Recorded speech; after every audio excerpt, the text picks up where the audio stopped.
Assalamualaikum warahmatullahi wabarakatuh. Kembali lagi bersama dengan Ane, Rifki Dusira. Oke, kali ini kita bakal bahas mengenai optimalkan DaVinci Resolve. Ya, DaVinci Resolve ini sebenarnya kalau secara by spek emang terlalu berat ya kalau dipakai untuk spek yang menengah ke bawah ya. Terutama di sini contohnya punya Ane ya. Punya Ane ini speknya kalau nggak salah pakainya, bentar Ane buka dulu ya, sistem information. Nah, di sini nih. Ane pakainya Ryzen 5 3400G dengan VGA bawaan Radeon Vega 11. Jadi nggak begitu tinggi banget ya speknya ya, tengah-tengah lah ini. Nah, ini untuk RAM-nya Ane pasang 16 GB sama fisik memori tersedia 12 GB karena Ane pakai shared memorinya 4 GB ya buat VGA onboard-nya. Nah, di sini yang jadi masalah di beberapa forum Ane nggak jarang lihat ada yang kewalahan PC-nya ya buat nanganin DaVinci Resolve karena misal contoh playback-nya kayak gini nge-lag nih misalnya. Misal buat playback kayak gini nge-lag ya. Misal contoh aja ya, lag misalnya. Nah, itu yang jadi masalah ya.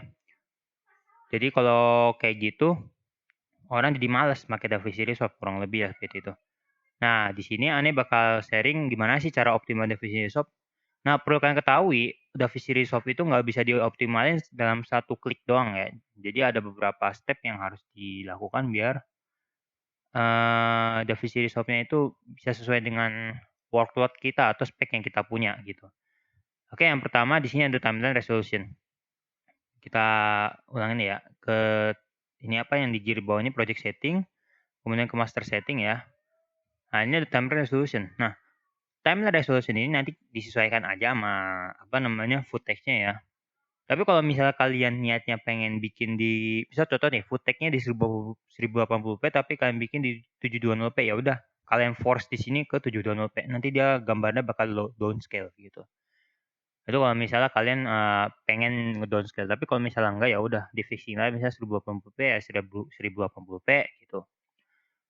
Oke, terus kemudian selanjutnya, nah di sini adalah optimized media and render cache. Nah, untuk optimized media and render cache ini fitur yang paling krusial ya di DaVinci Resolve. Kenapa? Karena ini bisa bantu kita untuk melancarkan playback atau dalam proses editing ya, biar nggak nge-lag lah ibaratnya gitu.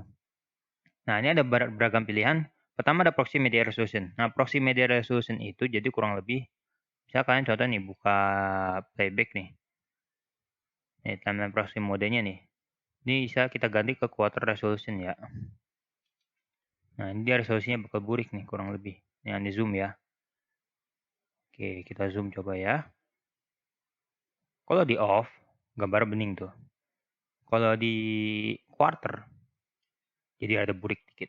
Ya, kurang lebih seperti itu. Nah, kita balik lagi ke project setting. Nah, kalau di sini bedanya, kalau di sini kita bisa nge-force, maksain, proxy media resolution-nya itu bakal bekerja di resolusi berapa gitu. Kalau misalnya nggak kuat ya misal nih contoh di 1/4 aja nggak kuat, kita pilih ke 1/8 atau 1/8 atau dibawain lagi atau 1/16. Kalau choose automatically nanti dia bakal nyesuaiin dari playback yang di sini. Ya contoh nih bikin di sini 1/8 ya. Nah, terus kemudian proxy media format. Media format ini, bisa disesuaikan ya dengan spek kalian ya. Ini lebih tepatnya kayak apa ya, encoder-nya gitulah kurang lebih. Nah, ini ada pilihannya ada HQX, HQ, SQ, dan LB. Paling rendah itu kualitasnya pasti LB atau enggak SQ. Kenapa? Karena nih SQ ini singkatannya standard quality, LB itu low low apa gitu, Ane lupa. Pokoknya ini paling rendah ini LB. Kalau yang paling tinggi ini HQ, HQX, sama 444. Nah, kalau misalkan spek kalian agak keteteran, bisa pilih yang SQ. Terus kemudian, nah ini ada Optimized Media Resolution. Optimized Media Resolution itu jadi, misal contoh ini kan di ini ya, nih ini kan di clip ya. Kita bisa generate Optimized Media. Kita generate ya contohnya ya. Nah, sambil ditunggu. Nah, ini generate Optimized Media ini lebih tepatnya dia bakal bikin media yang udah dioptimalkan sama DaVinci Resolve. Tujuannya apa? Dalam contoh tertentu, editing di resolusi 1080p ke atas seperti 2K, 4K, atau 8K, ini bakal berguna banget buat bikin generate optimized media. Jadi biar playback-nya tuh nggak patah-patah gitu, kurang lebih seperti itu. Oke, kita balik lagi ke master setting. Nah, itu tadi, contohnya ya. Nah, untuk resolusinya kalian bisa pilih ya, ini mirip-mirip kayak proxy. Mirip kayak proxy, cuma bedanya kalau tadi kan generate optimism media dulu ya. Kalau ini kita bakal pilih dulu resolusinya mau berapa, mau dibikin original atau setengah atau seperempatnya boleh, gitu. Kalau misalnya nggak kuat ya baru bisa di 1/8 atau 1/16. Kalau di sini pilih 1/4 aja karena udah cukup ya. Terus kemudian, untuk optimism media format sama, kurang lebih kayak media format. Prioritaskan yang, apa namanya, yang DNX HR dulu ya, kalau yang lain belum pernah coba karena ini yang lumayan ngefek ya. Kalau aneh sih biasanya pakainya ASCII dulu waktu masih pakai dual core. Sama ini juga render cache format juga ini di ASCII ya. Kalau misalnya ASCII menurut kalian masih lag ya udah turunin ke LB. Tapi ini bakal mengurangi kualitas gambarnya ya. Itu tergantung dari kalian mau dikurangin sampai sejauh mungkin buat playback yang lancar nggak, itu tergantung ente aja. Tapi kalau buat aneh, kalau emang misalnya ngejar playback biar lancar aja itu udah cukup ya. Selanjutnya di sini ada enable background catching after berapa detik. Jadi background catching itu jadi kurang lebih misalnya gini ya, kita playback, kita render cache-nya kita ganti ke user. Ya, kita ganti. Terus kemudian, fusion memory cache-nya udah kita on. Sebelumnya di sini dulu render cache-nya on-in. Nah, ini entar bakal mau kayak gini ya kurang lebih ya. Gunanya apa sih? Gunanya itu, nanti dia kalau misalnya misal contoh nih kalian nggak ngedit selama beberapa detik, itu dia nanti bakal nge-catching, jadi biar lebih enteng lah ibaratnya gitu. Jadi biar, apa namanya, progresnya itu bisa lebih cepat buat playback ya. Kalian bisa turunin interval misalnya contoh aneh turunin jadi sekitar 2 detik ya. Ini terserah ente mau berapa detik. Kalau 1 detik juga boleh kalau misalnya speknya emang terlalu ketang banget ya misalnya. Lalu kemudian ada automatically catch transition, catch composite. Nah, ini fungsinya kalau catch transition, transisi ya, misal contoh nih aneh cutting ya. Nah, ini bikin transisi nih.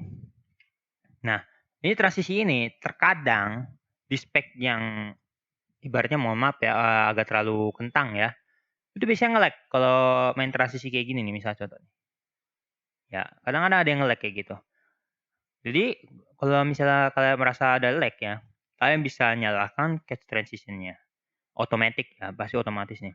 Terus kemudian, catch composite juga dinyalain. Composite itu dia lebih tepatnya misal contoh kalian bikin di Fusion. Nah, ini composite-nya nih. Composite-nya di sini juga masuk entar. Terus kemudian composite yang di sini misal contoh aneh kasih open effect. Open effect-nya itu misal contoh film grain. Nah, misal contoh di sini. Nih aneh taruh di sini ya.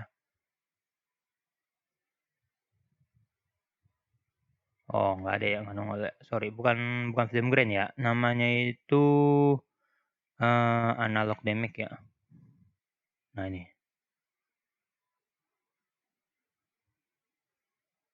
Nah ini udah masuk ke efeknya ya. Nah, itu composite itu yang termasuk efek yang di sini juga ya, masuk. Jadi, apa namanya, ini dia efeknya. Nah ini open effect ini nanti juga bakal di-catch ya, namanya itu di composite ya, masuk ini dia. Kalau misalkan cuma main model diedit doang tanpa main fusion juga masuk. Oke, jadi kurang lebih kayak gitu ya. Nah ini fusion effect, nah kalau untuk catch fusion effect by default emang udah aktif ya, biar nggak terlalu berat. Oke, nah kalau udah, nah sekarang di bawahnya nih, ada working folder. Working folder ini dia jadi kayak lokasi folder di mana kalian generate cache-nya. Kalau misalnya kalian punya sistem yang pakainya SSD, sangat disarankan untuk memindahkan working folder-nya ke SSD untuk mempercepat playback generation-nya. Maksudnya jadi lebih tepatnya misalnya media nih yang kayak yang generate nih. Biar, loading playback-nya nggak lama gitu atau nggak nge-lag-lag, bisa kalian pindahin ke SSD, gampang gitu. Bisa di-browse aja ya, ini proxy-nya. Misalnya ini ada 4 SSD ya, tinggal pilih yang mana aja. Ya contoh di sini nih, cache clip nih, kayak gini contohnya. Galeri juga sama. Nah, terus di bawahnya juga ada setting lagi nih, frame interpolation. Nah, frame interpolation ini juga ngaruh ke aspek ke kualitasnya juga ya. Tapi kalian bisa mainkan misal contoh nih, di sini nih, motion estimation mode ya. Nah, ini settingannya dari standar faster sampai enhanced better. Kalau enhanced udah pasti gambarnya lebih bagus, tapi compromise-nya itu atau yang dikorbankan pasti performa buat playback-nya mungkin agak terganggu ya. Oke, jadi itu ya, kurang lebih seperti itu. Kalau yang lain sih kayaknya nggak ada lagi ya setting-setting-an yang lain. Mhm. Jadi kurang lebih di master setting ya, ini yang utamanya yang paling penting ya. Nanti kalau udah tinggal di-save aja. Nah, selebihnya, sisanya kalian main di DaVinci Resolve ke preference. Nah, ini untuk yang versi free ya. Untuk yang versi free misal contoh, versi free kan nggak ada GPU apa namanya, configuration-nya ya. Ya udah, kalian main ke memori config ya di sini nih. Misal contoh nih, ini Andi punya 12 GB ya. Misal limit memorinya ke berapa giga gitu.